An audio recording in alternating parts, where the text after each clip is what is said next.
Welcome to the Polyglot Bookshelf, where I bring my two passions, language learning and books, into one place to talk about books in multiple languages. Today, I'm going to talk about language laddering. What is it? Why do people do it? So what language laddering means is when a linguist or a polyglot or just any language learner uses one language in order to learn another language. And specifically when they use their second language to learn a third language. So you learn Spanish, and then instead of taking an English course in German, you take a Spanish course in German to learn German.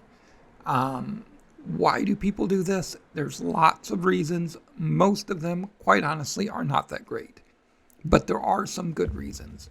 The most common, or the best reason, I won't say the most common, the best reason is that there's often a lack of resources around certain languages, especially minority languages and smaller languages.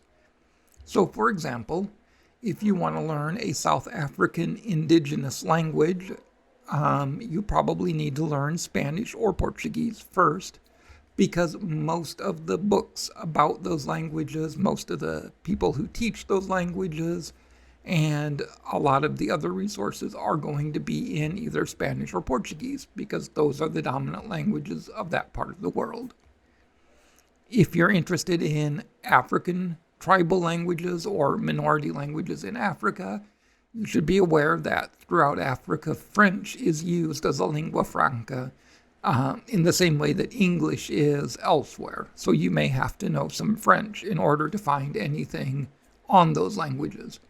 In northern Africa, it might be Arabic that you need to learn in order to learn a tribal language. So that's what I mean by lack of resources. Some people do it because of similarities in the languages. They think if they are going to learn, for example, Danish and then Norwegian and then Swedish, and then they'll know the major Scandinavian languages.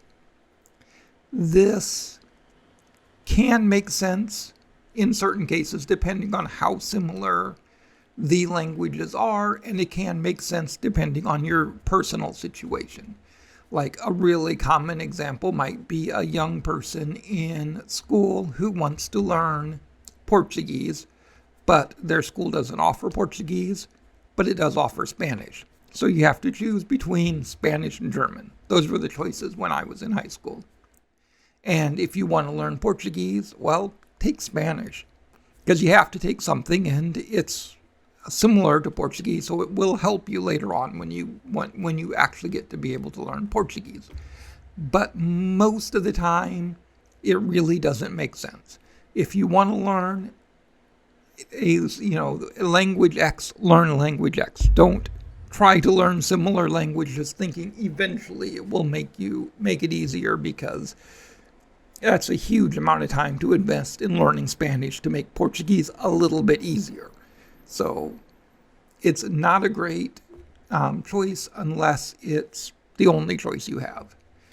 Now, there's also some argument to be made for if you already know a language that's very similar, to use that language to learn the third language. For example, I do this a little bit with Portuguese and Spanish, because on one hand, my Portuguese is at a level where I can read stuff, translate it from Spanish to Portuguese. Every once in a while, I'll hit a word that I don't know in either language, and then I have to resort back to English. So at those times, I think, I really should just be studying Spanish for English speakers, because it would be easier from that point of view.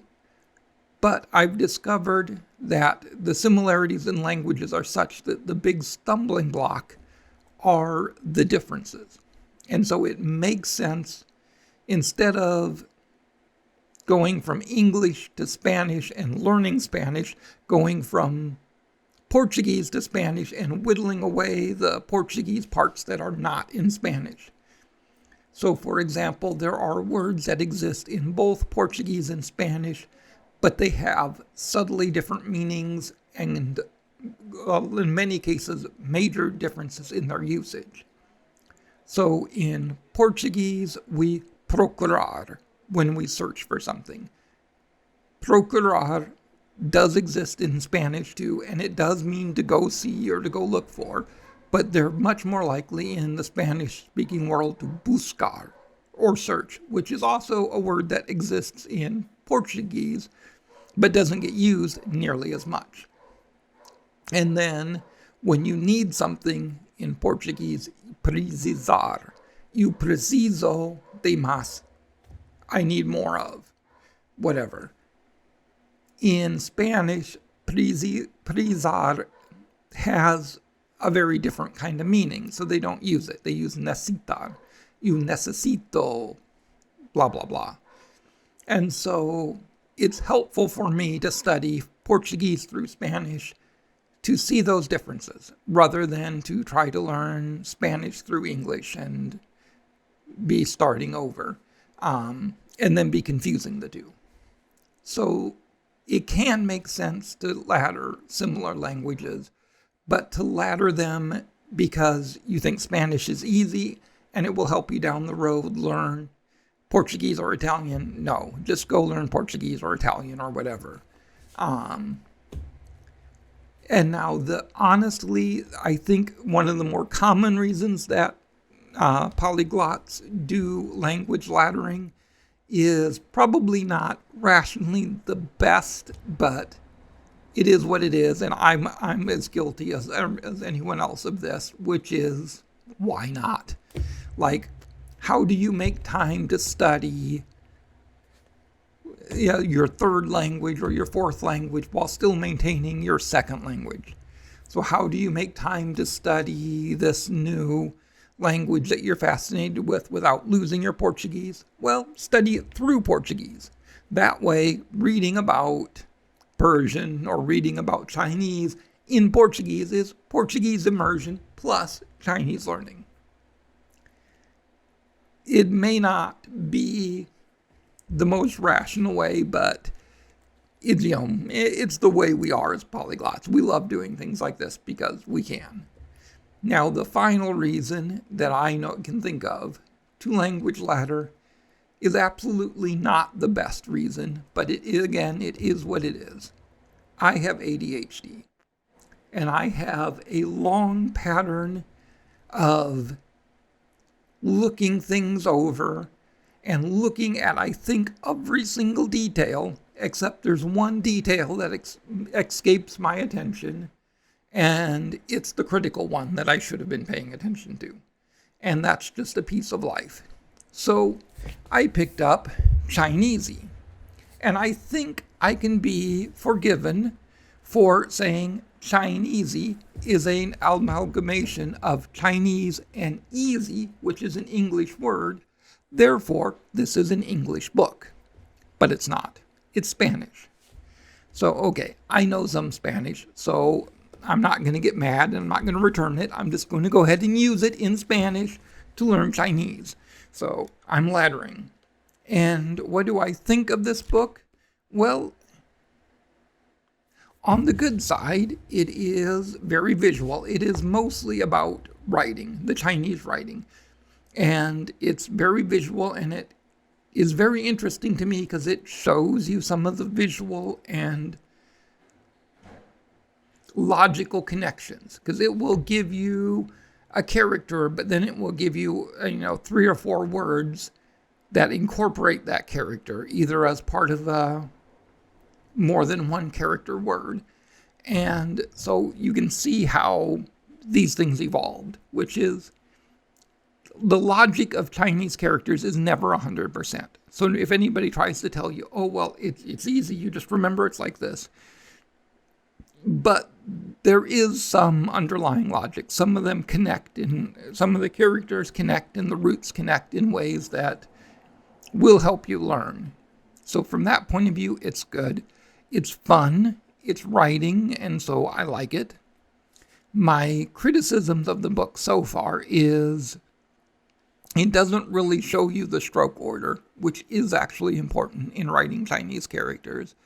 So I wish it did a better job with that. It doesn't use the standard pinyin for transcribing it, which I really don't like, because that's now standard enough that if you want to learn how to pronounce, you should have the pinyin.